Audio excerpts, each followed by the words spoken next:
Hello, ladies and gentlemen. Welcome back to the channel. Happy Thursday, everybody. Hope your day and your week have been going very well so far. We got a new day, which of course means a new NBA player prop video to share with you guys. But first, as always, people, please make sure to go ahead and hit the subscribe button, hit that like button, and drop a comment down below. It helps the channel grow, and it really does mean a ton to us. Today officially kicks off the NBA Finals. We have Game 1 with an unlikely matchup, but I actually think it's going to be a really fun matchup between the Indiana Pacers and the Oklahoma City Thunder. So a really solid final series ahead. Game 1 starts tonight. And so, of course, that means we have some player props to go ahead and share with you guys. We're doing a parlay. Like I mentioned, I think starting the conference finals, every video from this point on, we're going to be doing parlays. Listen, they're fun. Everyone likes to tail parlays. And honestly, I think when you only have one game to go off of, there's only so many player props to choose from for single bets. I think parlays might be the way to go here. So I have a nice 4-leg parlay for Game 1 action tonight. But first, before we dive into today's parlay, I want to say a quick little thank you. Obviously, with the NBA Finals here, that means we only have a few videos left this season. It's been a really fun NBA year. We're up over 25 units profit on the season. So it's been a very successful year, a very profitable year. I want to thank each and every single one of you guys for watching all year long, subscribing, commenting, betting, tailing, everything, fading me. I love it. Thank you guys so much for the support all year long. It's my second year doing NBA videos here on the channel. It's been a massive success. And to say thank you, I want to do a little giveaway. Now, the last time out, we had our Freaky Friday, or actually our Sexy Saturday. 5-leg parlay was plus 535. We cashed that mother effer.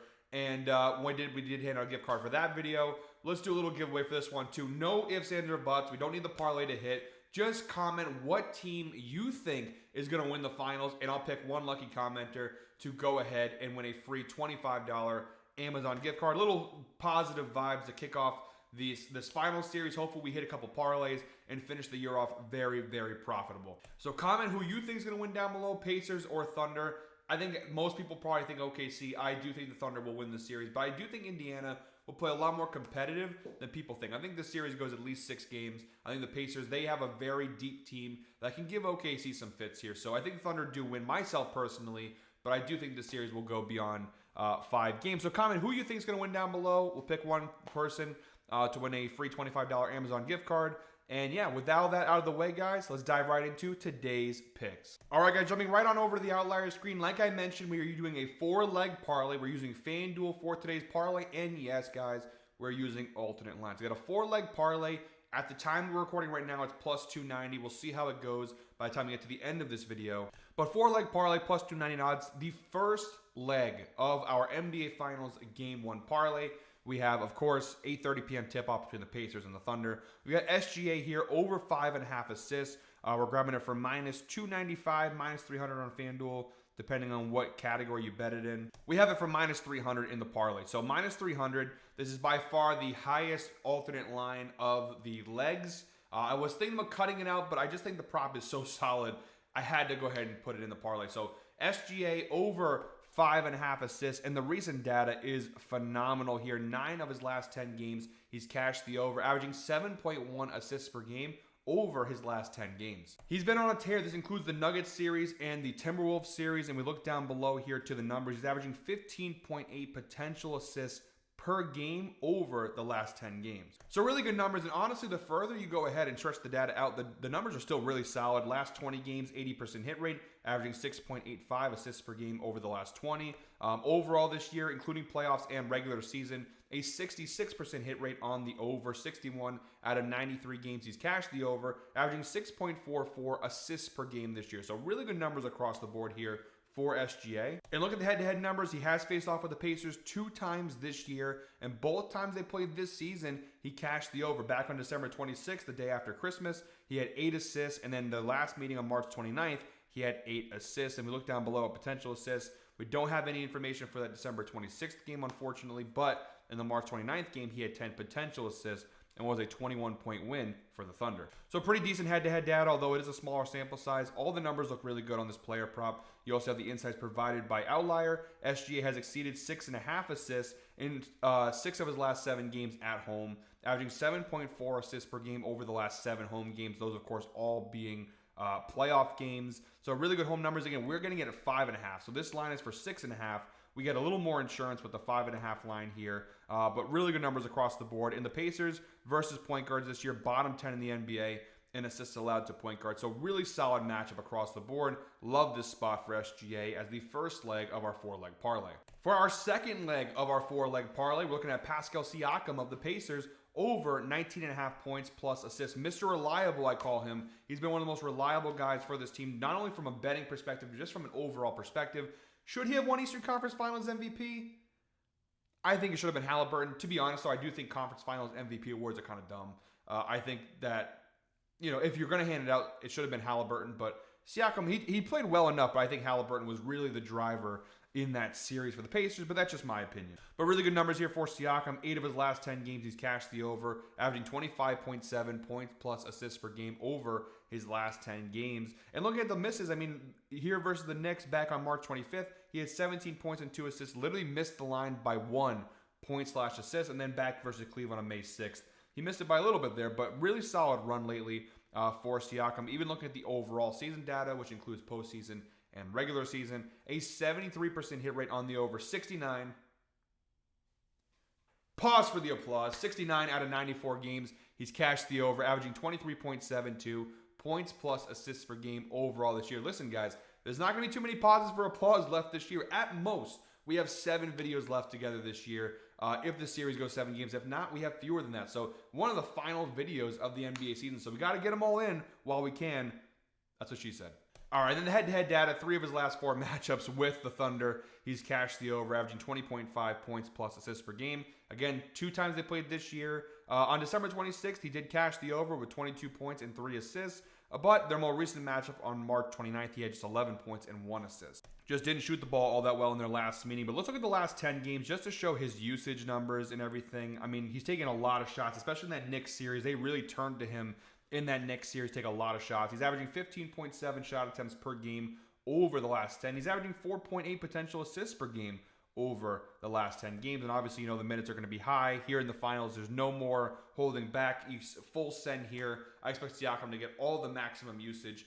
So I love this spot here. All the data points to this being a really solid player prop. The Thunder are very solid defensively down low, but I do think Siakam is a good enough player to overcome that. And honestly, he's one of the few guys in this series with legitimate championship experience. But I think it's funny to forget that Siakam was a young guy on that Raptors team back in 2019 that won the title. So Siakam is one of the few players in this series with legitimate championship experience. I don't really know off the top of my head if anyone else in this series has won a title, but Siakam for sure has, which makes him one of the more experienced players in this setting in this series. So I like Siakam a lot as the second leg of our 4-leg parlay. Next up, guys, our third leg of our 4-leg parlay. We've got Isaiah Hartenstein of the Thunder over 12.5 points plus rebounds, grabbing it for -215 over on FanDuel. And again, data is very strong.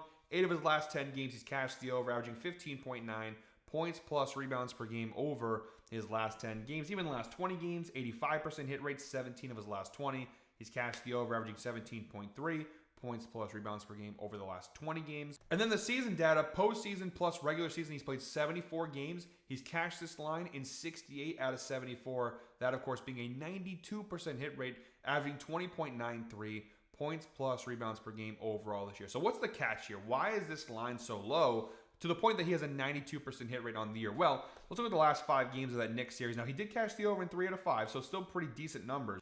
But his minutes played really fluctuated in not the Knicks series. Sorry about that. The Timberwolves series. Versus Minnesota, you see the last 5 games versus the Timberwolves. The minutes were not really there, right? He's averaged 19.6 minutes per game over that 5-game series. He just didn't play enough. Now, he did cash the over again, 3 of 5, and he still got some volume when he did play. That being said, though, the difference in minutes, I think, scares some people, and I think that's why the line is probably a little bit low here. Personally, I think that was more about matchup. Obviously, Minnesota, you've got Gobert, you've got Naz Reid, you got some big bodies to throw. I think going big in that series didn't really benefit the Thunder, so Hartenstein's minutes got affected in that way. This series, though, it benefits them because the Pacers defensively down low, not very good versus power forwards, bottom 10 in both points and rebounds allowed, and versus centers, bottom half of the league in both points and rebounds allowed. So it's a really good matchup here for Chet Holmgren and Isaiah Hartenstein, but Hartenstein in particular should get more minutes. And if you look at his minutes played, if we go ahead and search the numbers back out here, last 10, You saw going into that Denver series, 30 minutes, 33, 33, 25, and then you get towards the end of that series into the Minnesota series, and his numbers really drop.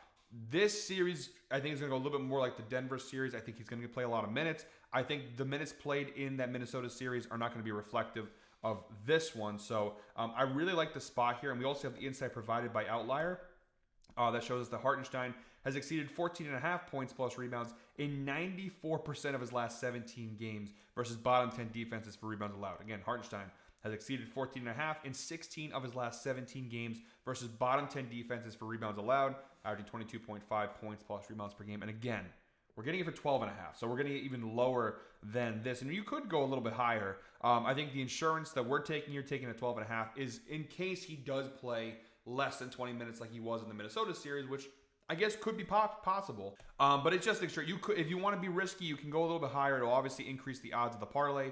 You can go to 13.5 or as high as 14.5. Honestly, the data is still pretty strong if we're being honest. But obviously, the insurance there is in case he doesn't play a ton of minutes. But either way, solid matchup. And even the head-to-head data, 6 of his last 11 matchups with the Pacers, he's cashed the over. So I love this spot here for Hartenstein. And then our fourth and final leg of today's parlay, we're going Andrew Nembhard of the Pacers over 2.5 rebounds, minus 235 odds over on FanDuel. And again, data is pretty strong here. 8 of his last 10 games, he's cashed the over, averaging 3.5 rebounds per game over his last 10 games. Obviously, the minutes are very high, which is very important here. You know he's going to play a ton of minutes. So him grabbing 4 rebounds seems to be pretty possible, I should say. But he was averaging 7.8 rebound chances per game over his last 10 games. So pretty good numbers here on the season total. Playoff and regular season, a 63% hit rate on this over. 51 out of 81 games, he's cashed the over, averaging 3.31 rebounds per game this year. So solid numbers across the board for Nembhard. From a head-to-head standpoint, each of his last 4 matchups with the Thunder, including both games this year, he's cashed the over, averaging 5.25 rebounds per game across the last 4 matchups with OKC. And back on December 26th, you saw 9 rebounds versus the Thunder. The last time on March 29th, 5 rebounds. So really good numbers in the Thunder. Obviously not a great rebounding team, bottom 10 in the NBA in rebounds allowed. And he's averaging 6 rebound chances per game against OKC. So really good numbers across the board. And honestly, that average would be higher because we don't have the numbers for this game. But really solid data across the board here. All we need him to do is grab 3 rebounds, not even 4. We need him to just grab 3 rebounds here. So even better than I was thinking. Listen, guys, this is my second video already today. Sometimes when you're on the second video recording, you jumble some words up. The line is 2.5 just to make sure and clarify. The line is 2.5. We only need him to get 3 rebounds. I think it's a very good bet here. Bottom 10 rebounding team, really good numbers, solid track record versus the Thunder. So that's our fourth and final leg of today's parlay. All right, guys, quick little recap here. We got SGA to record 6 or more assists or over 5.5 assists, however you want to put that into words. Nembhard over 2.5 rebounds. Hartenstein over 12.5 points plus rebounds. And Siakam over 19.5 points plus assists. You parlay all 4 together, you get a parlay of plus 297 odds over on FanDuel. So really good value. Actually, the value went up while we were recording. It was plus 290, now plus 297. So really good numbers across the board here. I love this parlay to kick off the finals. It's not too complicated. It's not too much. 4 legs, almost plus 300 odds.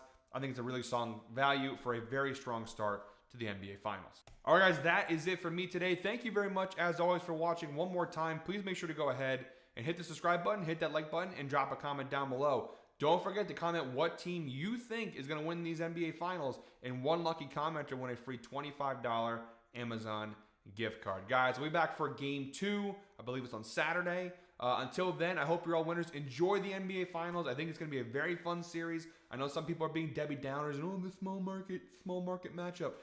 I could give 2 shits if it was Hartford, Connecticut versus some team in South Dakota. If it's a good matchup, if they're good players, it doesn't matter. So yes, it's Indiana and it's Oklahoma. I could give 2 shits about who's playing in it as long as the teams and the matchup is solid. I think they're 2 deep teams with stars on both sides. Halliburton and Siakam on the Pacers. You've got SGA and Chet Holmgren on the Thunder, as well as Jalen Williams. They've got good bench pieces, good rotation pieces. Should be a really fun matchup here. But yeah, until then, guys, till Game 2, hope you're all winners. Let's go ahead and make some money.